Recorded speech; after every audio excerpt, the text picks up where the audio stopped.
Despertando a consciência. Essa é a nossa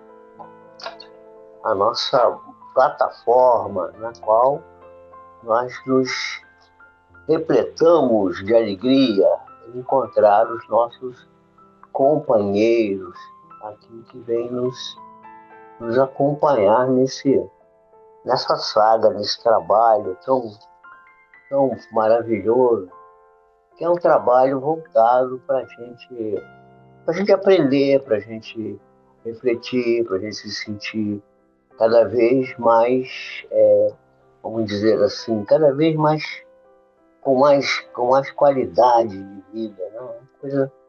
A coisa mais maravilhosa que tem é exatamente a gente se sentir pleno, se sentir feliz, se sentir realizado, né?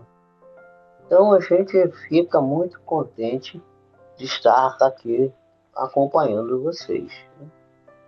Então aqui nos encontramos, né, nesse momento, já com alguns companheiros aqui nos assistindo, né? E a gente fica alegre de saber que a gente não está sozinho, que a gente tem sempre alguém nos dando apoio. Nós estamos estudando, né, nesse momento, os nossos estudos estão voltados, né, para a compreensão das necessidades humanas. Foi assunto que nós começamos a tratar há cerca de 2 semanas atrás, né? Então, estamos aqui levando esse conhecimento para vocês e também aproveitando para a gente estudar. A gente também está estudando, a gente está aprendendo, né? Nós estamos muito, muito, muito felizes de poder estar com vocês, né? Nós estamos numa condição assim maravilhosa de conhecimento, né? De estudos, porque esses estudos eles nos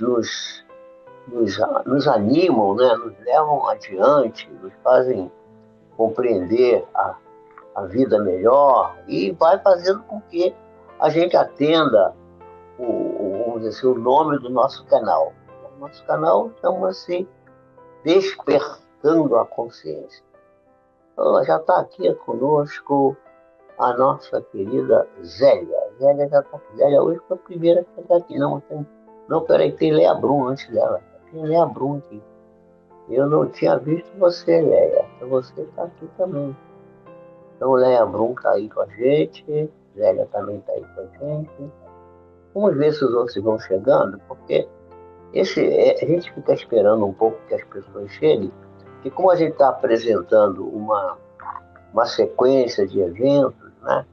Nós estamos falando das necessidades humanas, e a gente deu uma paradinha aí. Você chegou a Sinara agora, aqui também conosco. Boa noite, Sinara. E a gente fica feliz de ter as pessoas aqui, porque as pessoas vão ter a oportunidade de ir acompanhando o desenrolar dessa novela aqui, que é uma verdadeira novela, né? Nós estamos fazendo aqui um apanhado cultural de conhecimentos científicos, espirituais, de altíssima qualidade.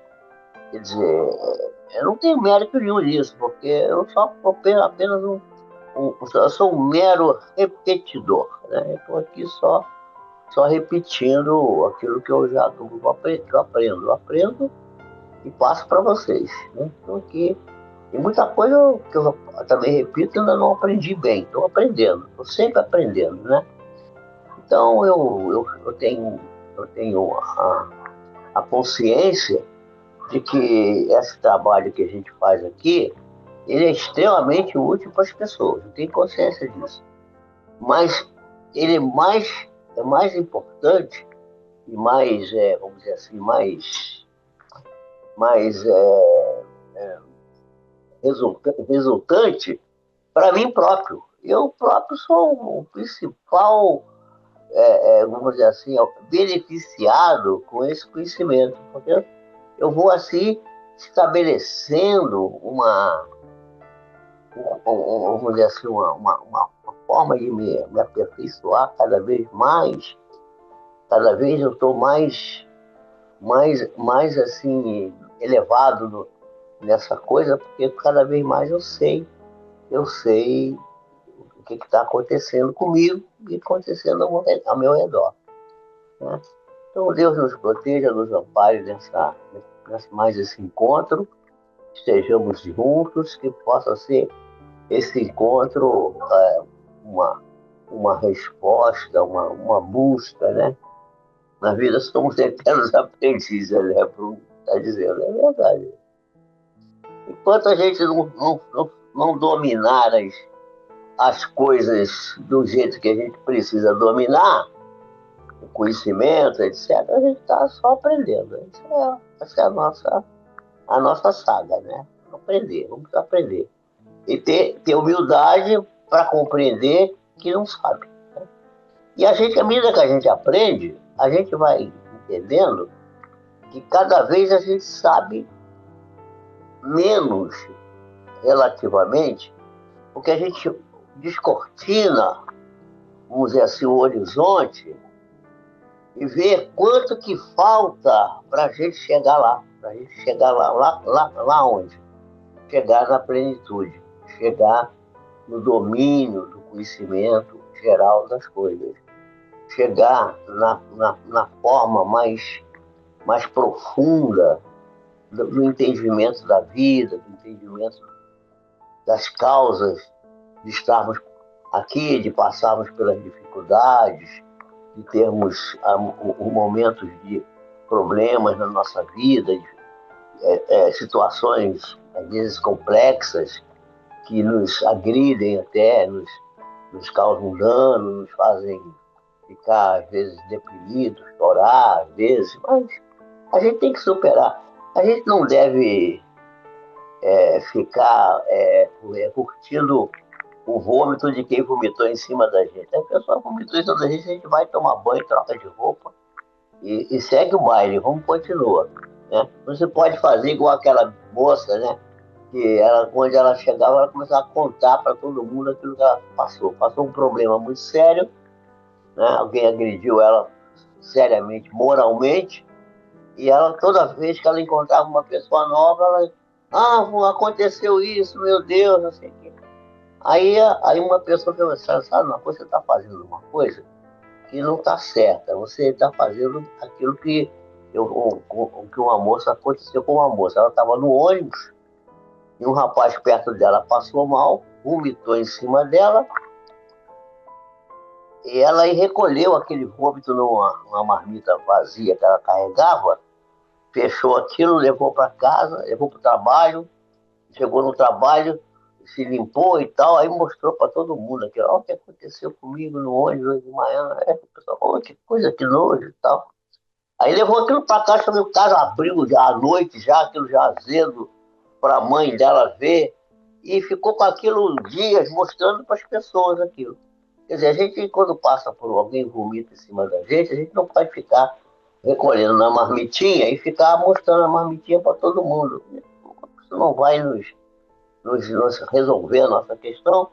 O vômito do outro é para ele próprio, ele não é nosso. Caiu na gente, mas não, foi um azar, digamos assim, né? Um acontecimento. Temos que nos libertar disso. Olá, Elane chegou aí também. Elane, contei seu caso hoje numa plataforma que eu estou no meu curso, como você me relatou, que você emagreceu mais de 10 quilos e tal, você está se sentindo com energia. Então, quer dizer, o resultado desse trabalho sem medicação, né, que é o mais importante, só fazendo reposição de nutrientes, está dando um resultado fantástico. Né? Eu só tenho pena que eu demorei muito para descobrir essa fórmula de comportamento na minha prática médica. Mas tudo tem seus motivos, suas razões, tá tudo bem, né? Eu vou falar, até quer falar aqui com a Sinara, que é preciso sua mãe voltar lá, porque eu preciso trazer, tem novidades para coisas para ela fazer, para avançar mais no quadro dela e resolver a questão que ela carrega com ela, né? Tem coisas novas, né? Porque ela está numa fase, descobri que ela tem uma fase de detoxificação e que a gente precisa dar sequência, dar continuidade. Bom, mas isso é outro assunto. Nós vamos entrar agora aqui, vamos começar a. Nós já temos um grupinho aqui de pessoas, um bom grupinho. Deve ter gente que não está inscrita aqui, mas que deve estar por aí também.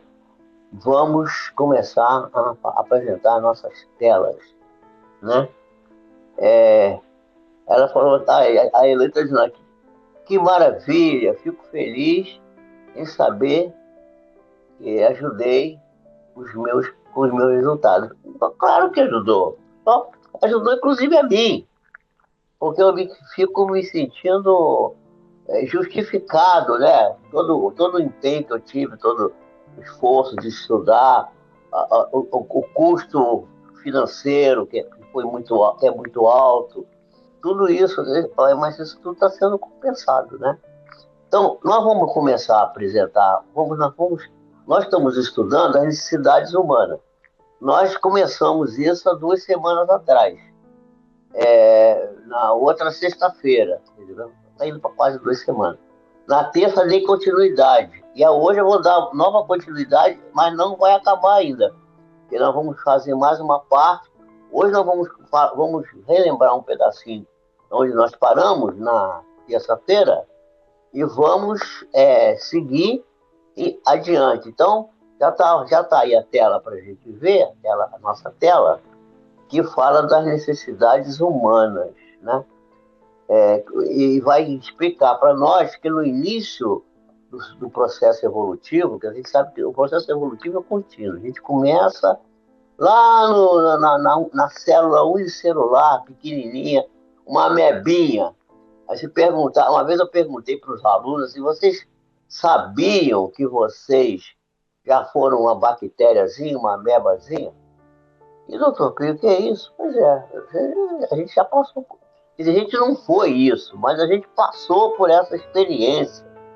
Essa experiência está incrustada na nossa consciência mais profunda, lá bilhões de anos atrás. Não temos nem noção quando que foi isso. A gente perguntar quando é que Deus criou o espírito imortal, quer dizer, o pré-espírito, que não era o espírito ainda, era um projeto. Aí, não tem como explicar, não tem como tirar isso, da onde tirar isso, não sabe. Isso é dos segredos de Deus que não sabemos ainda. Aí tá, a Márcia Maria Manso está aí também. Boa noite, Márcia, seja bem-vinda. Aí tá aí ela aí. E aí nós não temos como saber quando que começou, mas no início do processo evolutivo vai se desenvolver inicialmente o instinto. E o instinto, o que é o instinto? O instinto é a semente para o plantio em nós da grande árvore que se chama sentimento. O importante nosso é nós evoluirmos para atingir aquilo que se chama sentimento. E o sentimento, a expressão mais pura do sentimento é o amor, né? Então, essa grande árvore, né, que vai sendo desenhada dentro de nós, que vai desenhando em nós os recursos que vão servir para que nós. Aí a Eleni também, chegou a Eleni, boa noite, Eleni, dando boa noite a todos. Né? Esse elemento, né, ele vai servir, né, para armazenar os produtos necessários à nossa vida. Procriação, defesa da prole, defesa do espaço físico que a gente ocupa, a força física, né? O desenvolvimento dos sentidos, que são o tato, o olfato, né?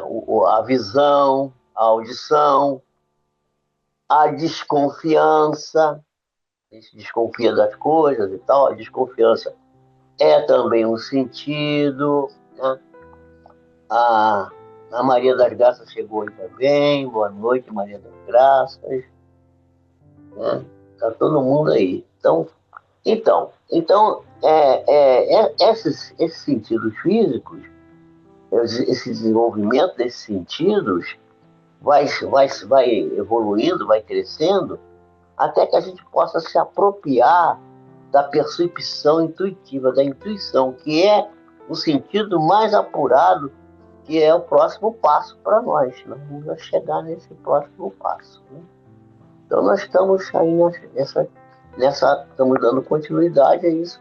E a necessidade humana, então, que nós estamos vendo aqui nessa tela, que necessidade humana nós estamos vendo? É da evolução. Primeiro começando com o instinto, caminhando para a sensação, depois desenvolvendo o sentimento, e o sentimento desenvolvendo a grande elemento do sentimento, que é o amor. Por isso que Jesus disse: amai-vos uns aos outros como eu vos amei, né? Amai o próximo como a vós mesmos, amai a Deus sobre todas as coisas e o próximo como a vocês próprios. Então essa questão toda aí. Então nós estamos aqui vendo isso. Isso é uma saga. Pode passar outro, Carlão? Então, nesse primórdio, quando a gente começou, lá nesse comecinho, né? A gente desconhecia a nossa própria realidade e a realidade que estava ao nosso redor.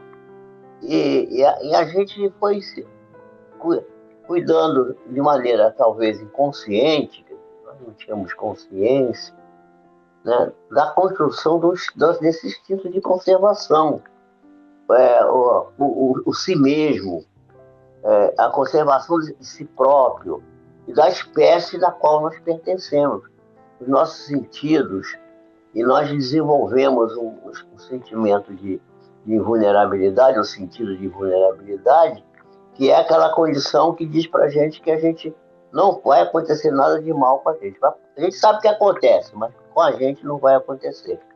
E outros sentimentos similares.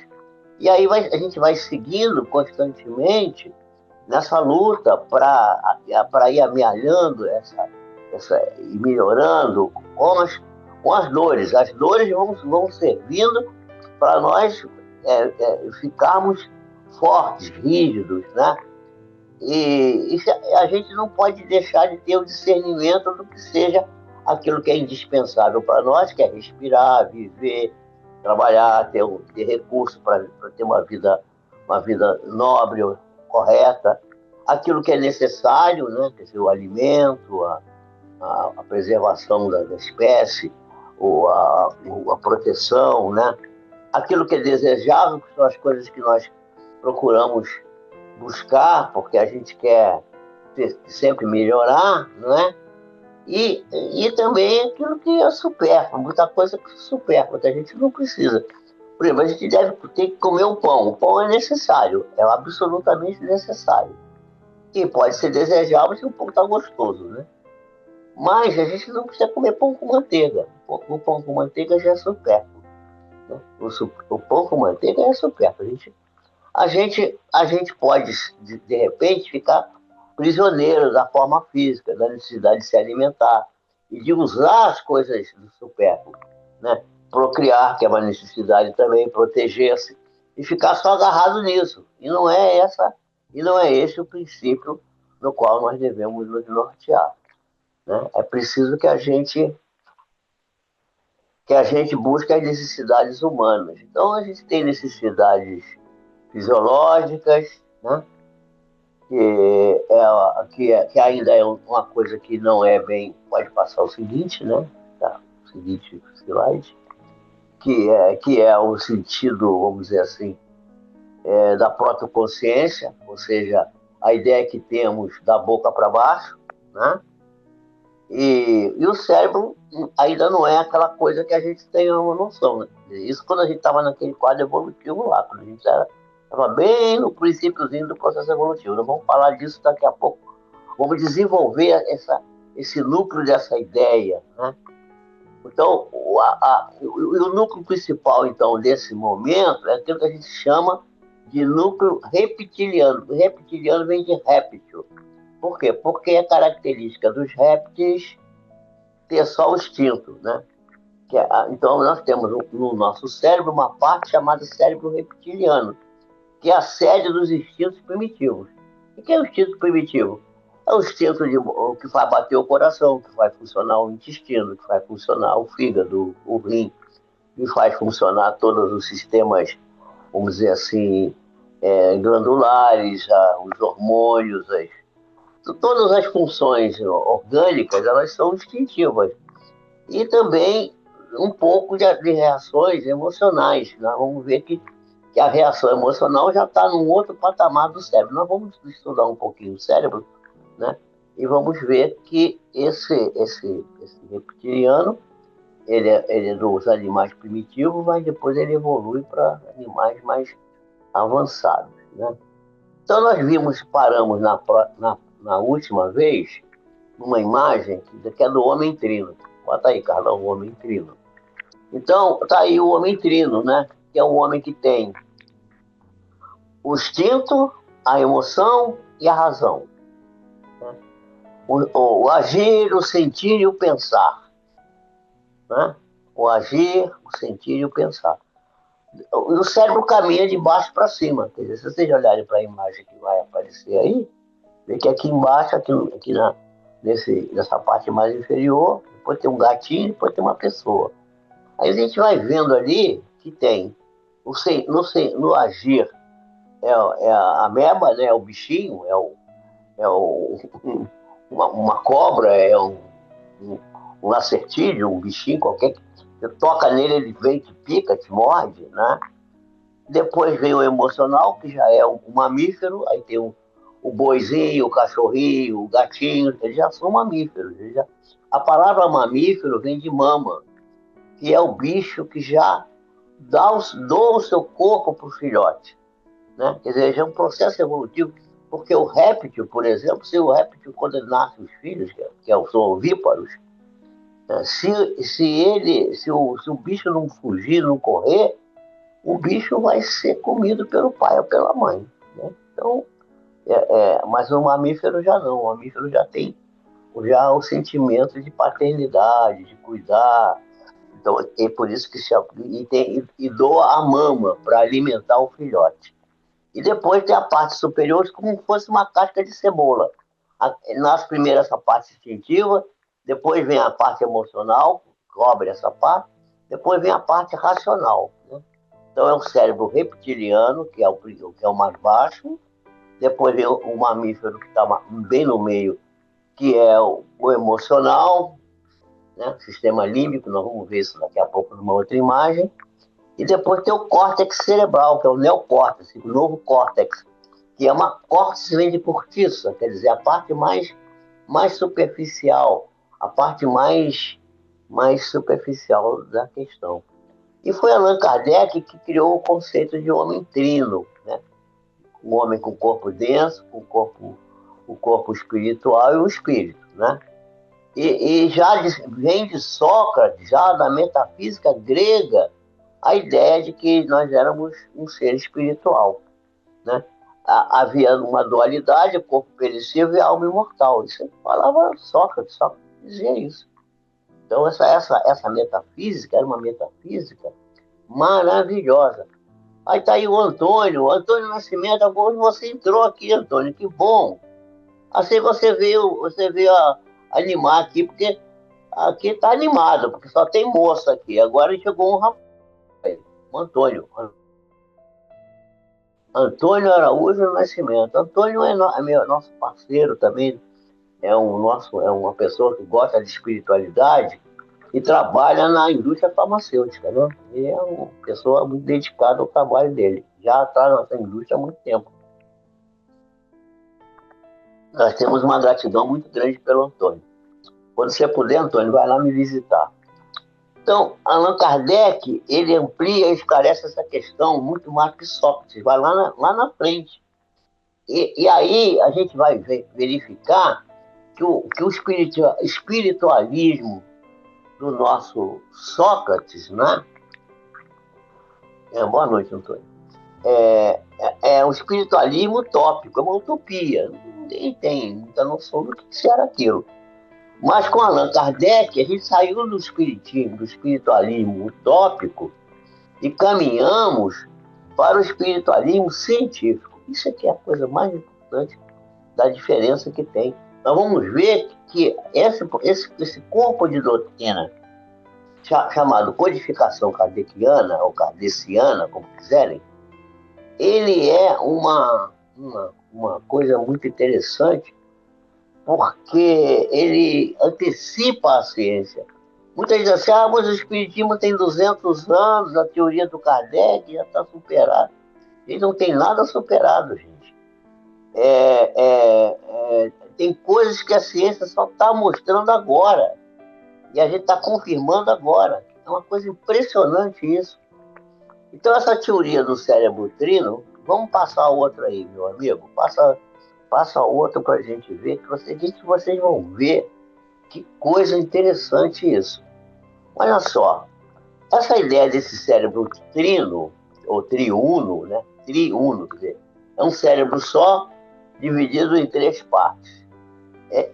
Foi trazida em 1991 por um grande cientista, um cientista, eu acho que ele era americano, se não me falha a memória.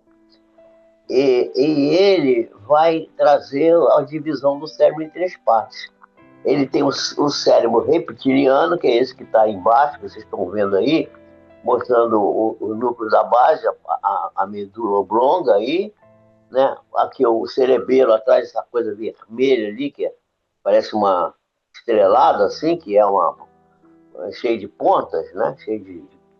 E aqui as circunvoluções cerebrais, cheio de voltinhas. E no meio aqui, dividido pelo corpo caloso, que é essa parte amarela, e aqui no meio tá a parte que é a emocional. Então você tem a vontade e a razão lá em cima no neocórtex, vamos voltar a falar disso até vocês gravarem, né? Nós temos a vida, a emoção e a memória localizadas aqui no meio. Por que é memória? Porque se você, por exemplo, você viu uma cobra uma vez no caminho, toda vez que você passar por aquele caminho, você vai lembrar que viu uma cobra ali. Então isso é memória, né? A cobra é uma coisa assustadora. A gente tem medo de cobra. Quem não tem medo de cobra quem não tem medo de cobra não é meio maluco, né? Eu tenho medo de aqui. Já tive cobra aqui em casa e a gente fica preocupado. A bicha morder a gente tem que sair correndo para o hospital. Então, aqui temos a memória bem no meio. Temos o neocórtex, que é a zona da vontade e da razão, lá em cima. Então, eu botei invertido aqui, ó, instinto e vida vegetativa, emoção e memória no meio, e a vontade e a razão lá em cima, né? Sendo que é de baixo para cima, porque o cérebro evolui de baixo para cima. Nós vamos ver isso melhor mais na frente. Vamos passar outra que vai completar isso aqui. Então eu vou mostrar para vocês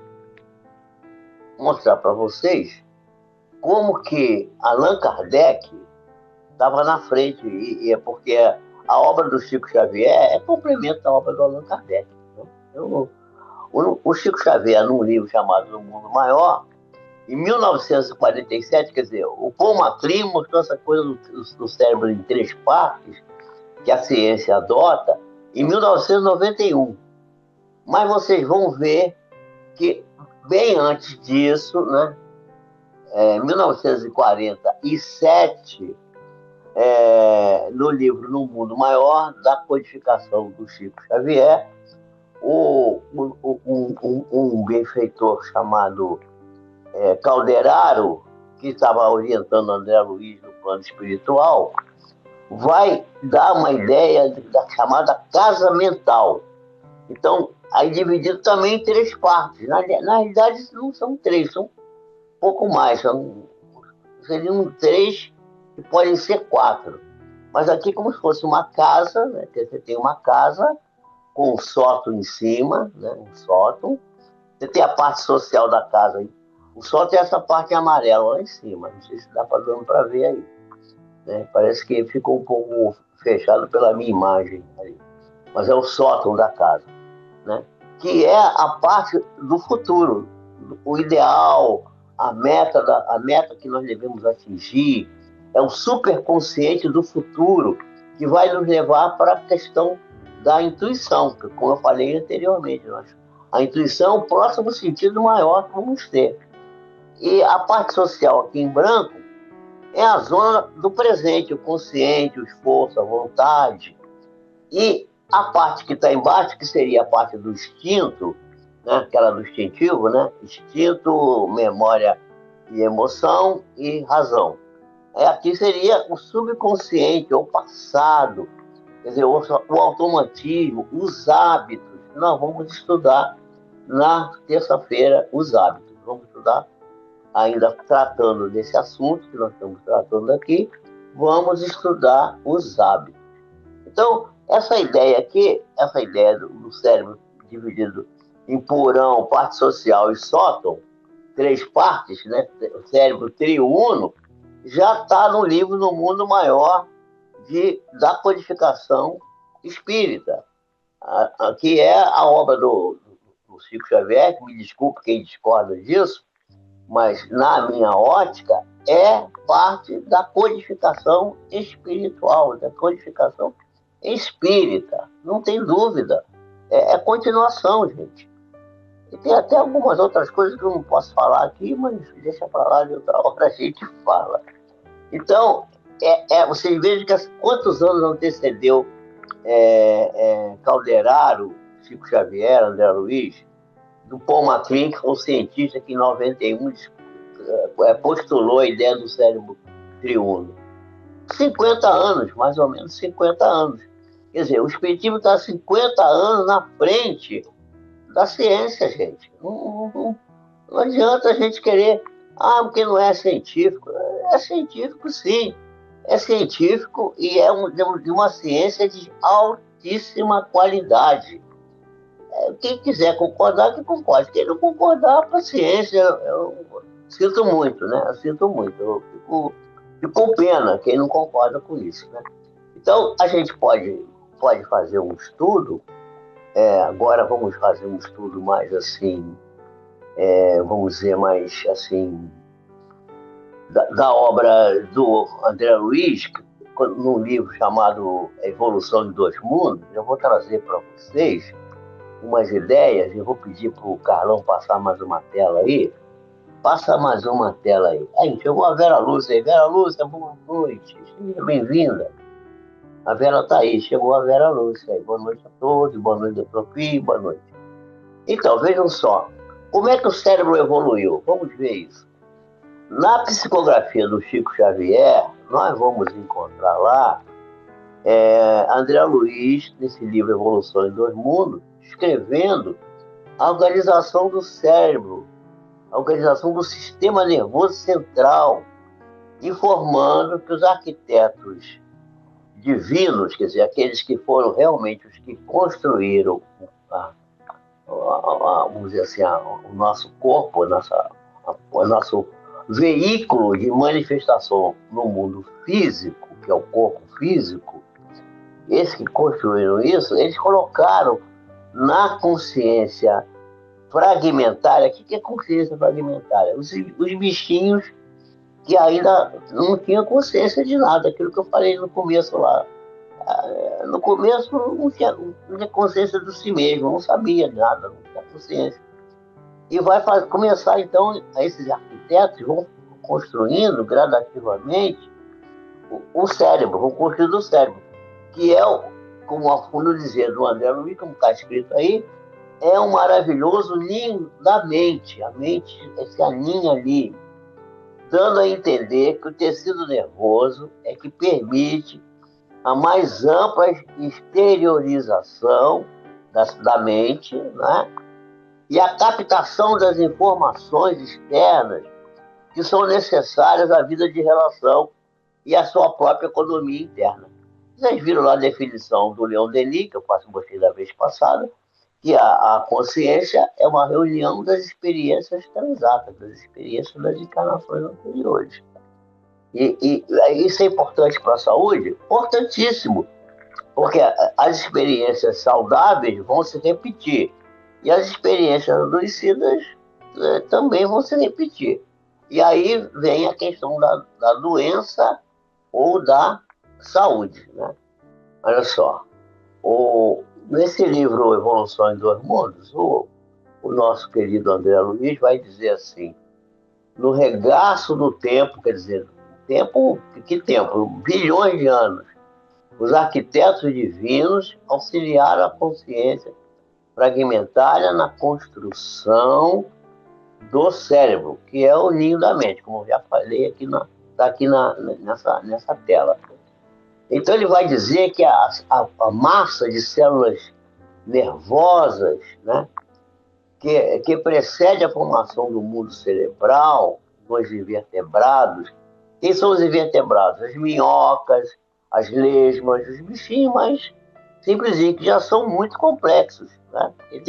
Começou lá no unicelular, depois virou pluricelular, depois virou um bicho com muitas células. O embrião desses bichinhos vai fazendo invaginações, vai se dobrando, uma coisa se dobrando sobre outra. Para vocês terem uma ideia, por exemplo, se você pegar o pulmão e abrir alvéolo por alvéolo, os 300 milhões de alvéolos que tem em cada pulmão, com 600 milhões, 300 milhões em cada um, 300 mil em cada um, você vai encher uma sala de 40 metros quadrados. Se você abrir e pegar uma laranja e separar cada gominho, cada baguinho daquele tal líquido, daquelas coisinhas pequenininhas, for abrindo e for somando um do lado do outro, vai dar uma mesa de 4, 5 metros quadrados, uma laranja só. Quer dizer, essa dobragem, a fórmula geométrica, vamos dizer assim, arredondada, que é o que está dentro da nossa cabeça é arredondada, né?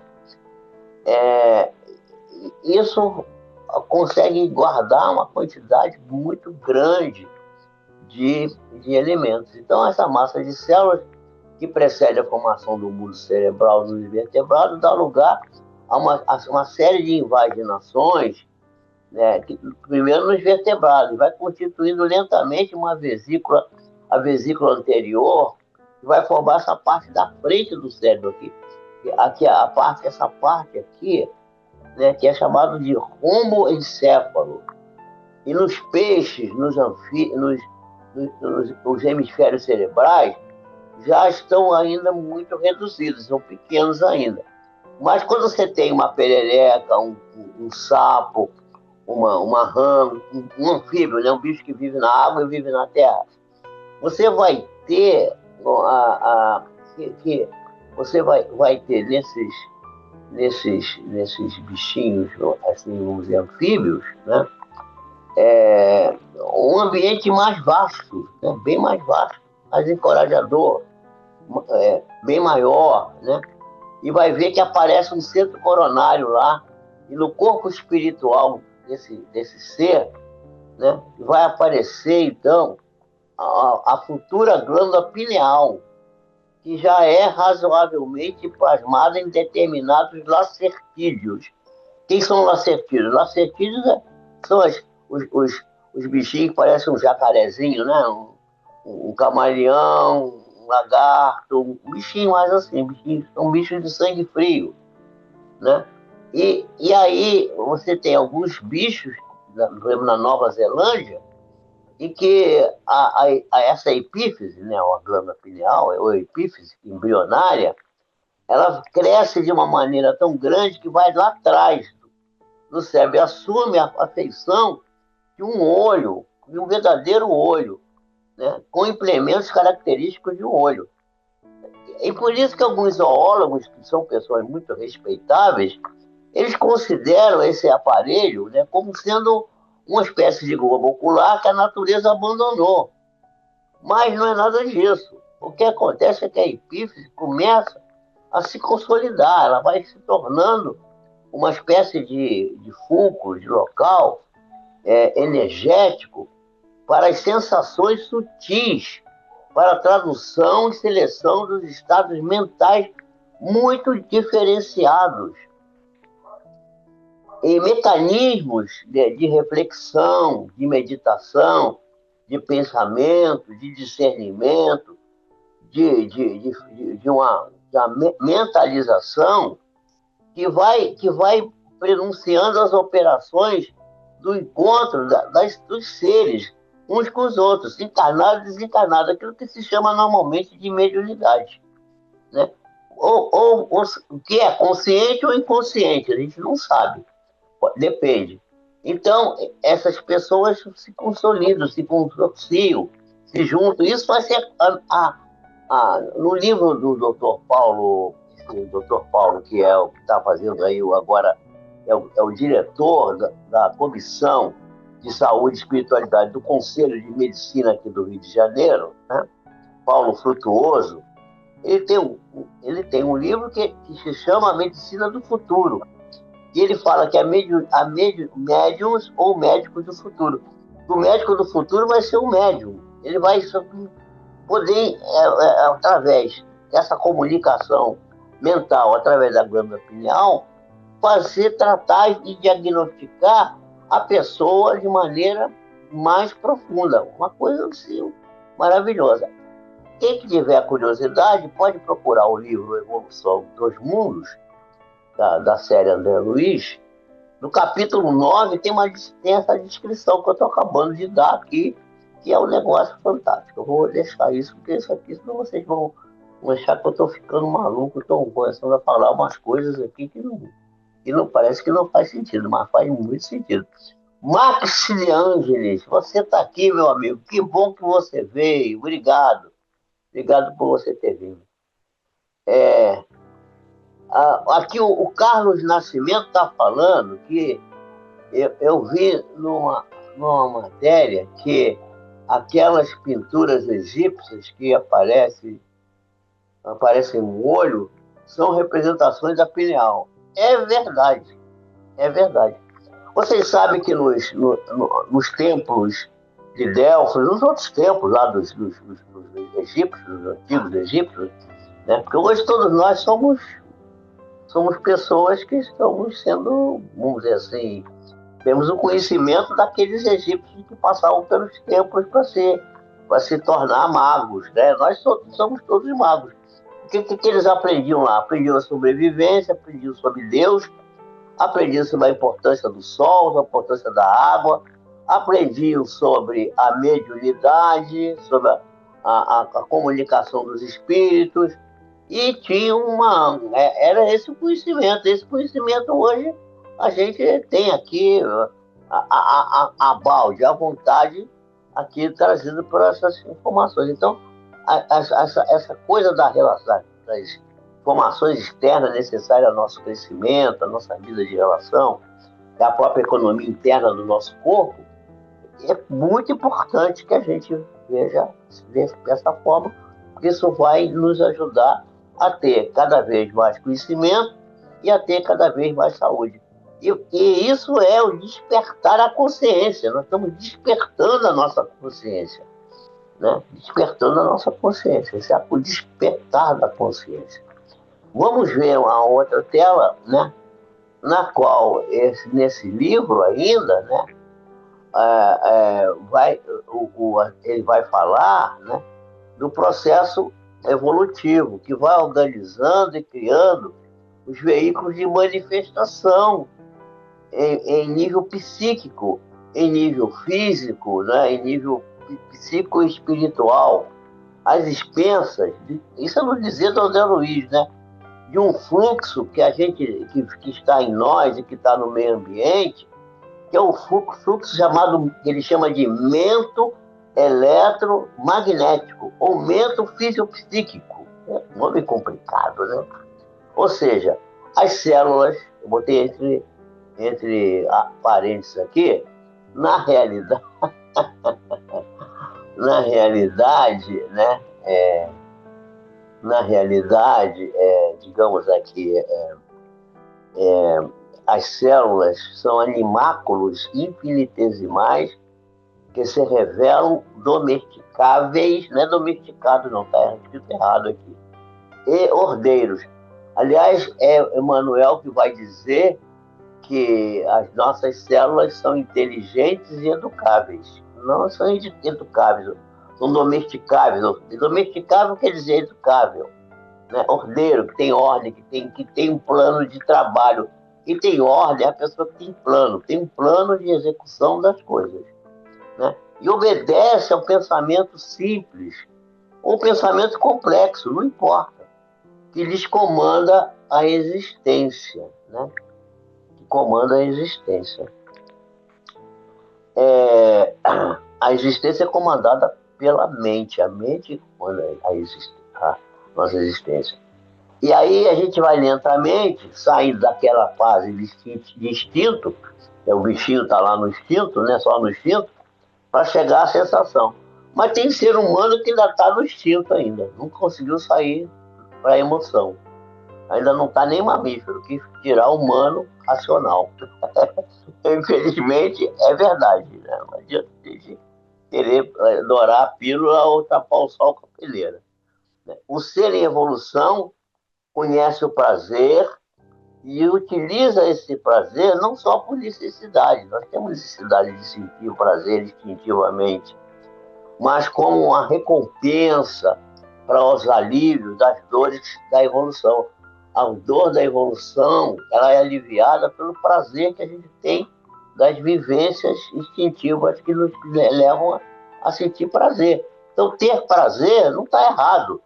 O que está errado é exagerar o prazer, só viver à custa disso, só para isso. Aí está errado completamente. Mas viver o prazer faz parte da vida. O prazer foi concedido ao homem para que ele possa fluir esse prazer. E nós devemos procurar encontrar a felicidade, o prazer, as coisas sempre com responsabilidade. É aquilo que eu falo, ninguém é culpado, a pessoa é responsável.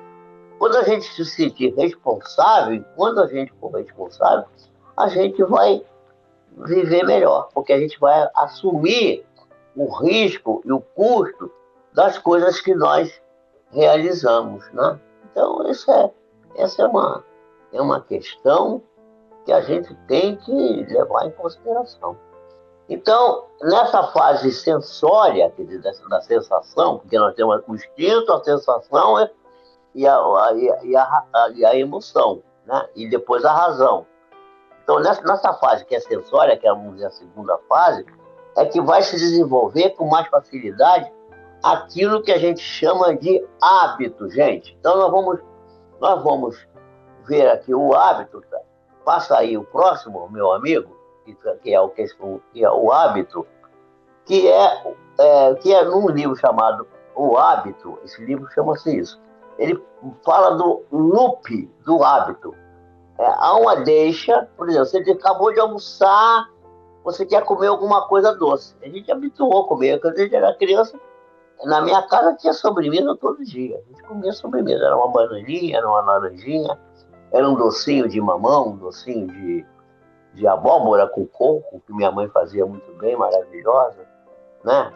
Um bolinho, alguma coisa, um bolo de cenoura, essas coisas coisas bem simples. Aí a gente tem aquela deixa. O que é a deixa? A vontade de comer. Acabou de almoçar.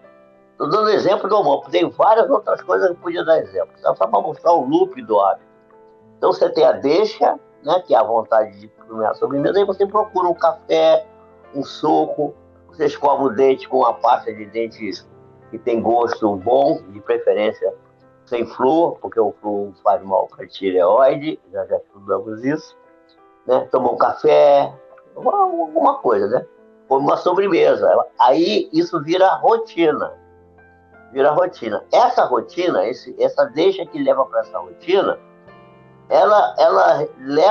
a rotina leva para a gente se recompensar. Ou seja, sentir o prazer no sabor doce da sobremesa. E leva-nos também a compartilhar com outros a sobremesa, levando a uma questão de sociabilidade, de socialização. E essa recompensa que a gente tem quando a gente frui um prazer qualquer, leva novamente para a deixa. Cada vez que você frui um prazer e tem a recompensa, e tem uma parte do cérebro que trabalha dessa questão da recompensa, você vai ter novamente chegado àquela condição da deixa, quer dizer, aquele clique que a deixa, quer dizer, você voltou a comer uma refeição, volta a ter vontade de comer sobremesa depois, de novo, né? Que, aliás, é um hábito que não é muito, segundo hoje os estudos que a gente tem feito, não é muito saudável, mas normalmente se for doce, a gente comer, de preferência, uma fruta. Mas mesmo as frutas hoje estão um pouco doces demais e podem fazer uma alteração grande na nossa glicose. Mas isso é um outro assunto que a gente vai conversar um outro dia, né?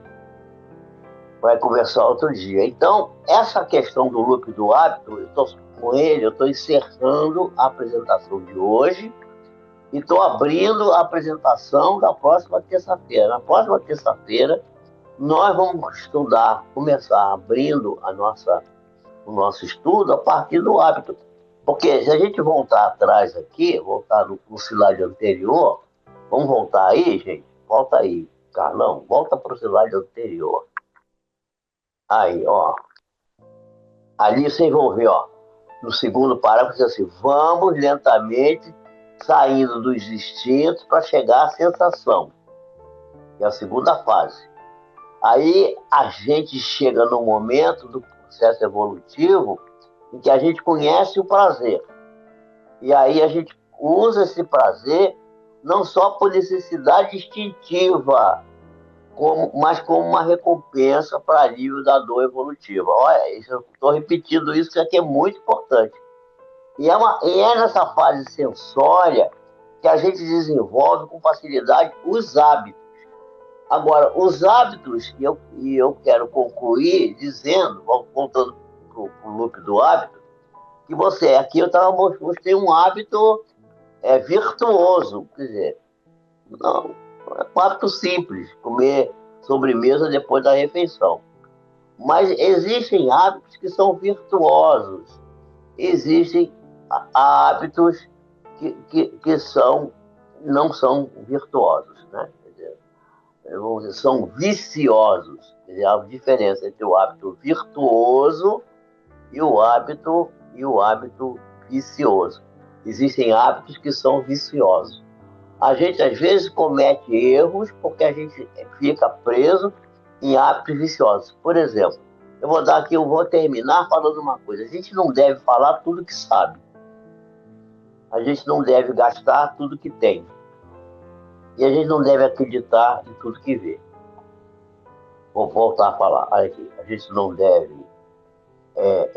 falar tudo que sabe. A gente não deve gastar tudo que tem. E a gente não deve acreditar, mesmo vendo, pode ter visto erradamente. A gente não sempre desconfie. Por isso que tem aquele sentido que eu falei antes da desconfiança. Então, esse looping do hábito é importante que a gente guarde essa imagem na nossa cabeça, a deixa para a rotina que é a repetição de fazer alguma determinada coisa, e a recompensa, que é o prazer que a gente tem, que leva novamente para a deixa, novamente para aquele chamado para a gente fazer de novo aquela mesma coisa. Isso pode ser uma virtude, isso pode ser um vício. Então a gente tem que ter cuidado para não sair dos vícios e procurar criar os hábitos, né, virtuosos, não os hábitos viciosos. Deus nos abençoe, nos ampare, nos proteja, e abriremos o próximo encontro com a parte relativa ao loop do hábito. Vamos começar por aqui, um pouquinho antes, talvez, falando do cérebro. Depois a gente vai seguir para falar dos hábitos e das rotinas. Muita paz, que Deus nos abençoe a todos E fiquei muito feliz com os dois rapazes hoje aqui, né? O Nascimento, que chegou aí, e o Max D'Angeles. Max me acompanha há muitos anos, né? Hábito virtuoso de agradecer pelo alimento antes de fazer a refeição. Isso é verdade, isso é verdade. Muito bem. Aí o Antônio Araújo falou amém. Aí todo mundo aqui, o pessoal aqui, tudo a mesma família. Olha aí, ganhamos dois irmãos da família nova aqui na nossa relação aqui, ó. Venham sempre, viu? Antônio, venha sempre. Max, também esperamos você sempre. Venha nos assistir aqui terça e sexta, 19h30. Sejam bem-vindos. Minhas irmãs e meus irmãos, muito boa noite a vocês. Viu? Tudo certo. Se inscreva. Quem não deu like, dá like aí. Se inscreve no canal. Ativa o sininho. Eu não gosto de ficar falando isso, mas vou falar. E fica inscrito aí. Ativa o sininho. Bota todas as palestras. Quando cada sair alguma coisa, às vezes eu boto umas coisas extras aí. Vocês vão ser chamados pelo YouTube. E traz mais gente para a gente poder ter bastante gente aqui, o YouTube, aqui, o robozinho vê que a gente está fazendo uma coisa boa, que as pessoas vêm ver. Então vai vir para vir mais gente. Tem muita gente que gostaria de estar aqui com a gente, mas nem sabe. Eu não tenho muita condição de trazer as pessoas todas. Deus nos abençoe e fiquem com Ele. Uma boa noite, bom sono para todos.